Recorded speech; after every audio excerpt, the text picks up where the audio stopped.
Wesa hail! That is an Anglo-Saxon greeting. I'm going to try to use that in my videos from now on. Alright. This is a character profile video on the Cherubim King, or Prince. This is another very old character of mine, going way back when I was first learning how to draw humanoid creatures. He started out as something relatively quickly put together, but I was obsessed with making super cool looking dragons and other creatures when I was young, so I kept him around and developed him because I thought the multiple arms were cool. When I was young, I had heard about the angel of the Lord that had slain and brought destruction to Jerusalem as a punishment for King David's sin. This and other appearances of the angel inspired me to make an allegorical creature in a similar manner to Gojira's origin. But instead of atomic bombs, my creation was an allegory for tremendous wrath against evil forces in absolute spiritual creature form. My negligence preceded me, however. God is the being himself carrying these acts in the Bible that I later realized. I then changed him to a vaguely oranged, immensely powerful creature from the heavenly realms. A dragon-like being amalgamated into every creature I could think of and display in one form. The Cherubim King. He is king over all the cherubim only by specialization. But other beings can be part of more being or spirit types, like Reltongo, Rael, and Honoluna. God is the creator of all, so king or prince are both suitable titles. The Cherubim King, nigh always, is a ridiculously massive daikaiju, that being giant creature, spanning miles that was pitch black, like a black smoke seldom surrounded it, for a dreadful intimidation. In one era of my drawing styles, the basic design looked like a silhouetted dragon mixed with an Indian god, like Vishnu or Krishna, and would terrify foes with his flared lip, much like the Galada, exposing his dangerously sharp canines. Every part of the most chosen body I would try to make extremely capable in combat. The ultimate creature. I was inspired by my favorite types of media, like How to Train Your Dragon, first of all, Monsterverse, Godzilla, Transformers, Pacific Rim, Monster Hunter, and a little bit of Kung Fu Panda in terms of combat. Speaking of, Kai, the main antagonist of Kung Fu Panda 3, with the heavily muscled body, supernatural horns, and long dark wavy hair, it was a very badass and unique look. Some vague aspects of that are still on him, but significant changes have been made in that department, lest I plagiarize. In many instances, he and Rael, or Ryalaz, face off in battles of strength akin to a hero versus monster type of intense competition. I was inspired a bit too by Teka from Moana, on how the Cherubim King abruptly bursts into a combative scene, somewhat cinematically. I later did more research on the biblical cherubim and all the heavenly host from the Bible and other biblical texts, and then put him as a part of it in one way or another in my lore. The cherubim are guardians and representatives of all of God's life creation. The Cherubim King, in this form, is representing more unseen creatures from other planets.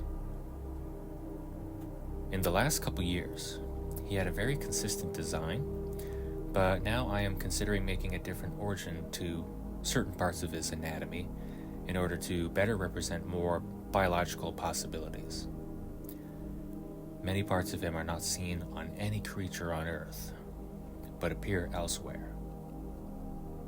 If I had to sum it up a lot, he looks like an enormous black silhouetted mix between a griffin, dragon, octopus, and centipede. His anatomy and overall traits are as follows. Flexible, spiked, yet tough supernatural horn-like structures aiding in other spirit locations and their loyalty.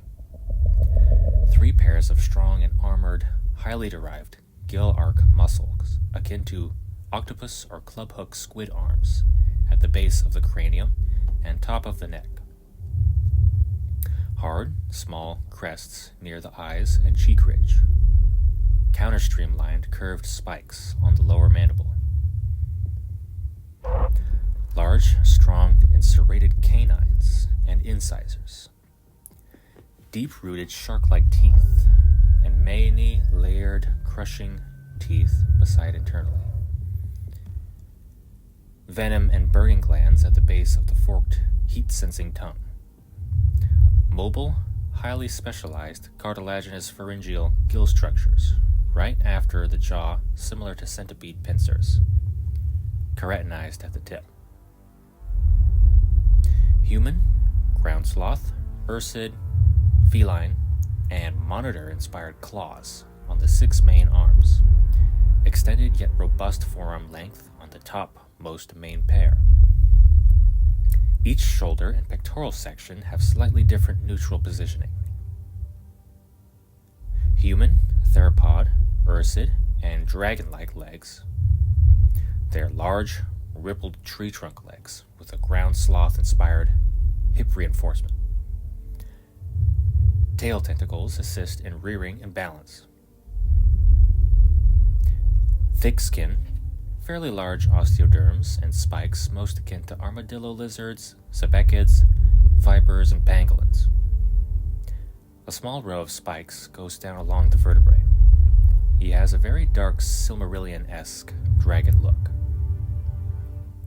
He's capable in all positions: upright, quadrupedal, hexapodal, etc. Each with unique properties, benefits, downsides, and functions. Large, robust, overwhelmingly strong central tail with collapsible ray fin-like spines at the base and keratinized tips. Horizontal and vertical, making for a dreadful weapon. 2 less large derived muscles, one each side, resembling tentacles, more maneuverable, heat-powered, and sensory. He can alter his form at will, and he has the abilities of all existing creatures on earth and heaven. A devastating energy and fire beam in illuminated purple, green, blue, or a pure blinding white. Beams can shoot out from many heat-using organs in his most chosen physical body: tentacles, tail, mandibles, venom glands, etc. This is my most often chosen main physical form for him, and as a result his. The Cherubim King, like all beings and creatures of heaven, are spiritual and are unable to be killed unless by God himself. He's the heavenly Cherubim King. He is the Cherubim Guardian and apex of the heavens, maintaining order. Combat prowess. He has 2 alternate forms. First would be the Centaur base build. It has better strength, better charging power, better stability, and better shock absorption. The bipedal based build has better agility, better speed, and better maneuverability. He has a superior combat form, having the multiple arms himself. He is a monster across the universe. Multiple arms, at least in fiction,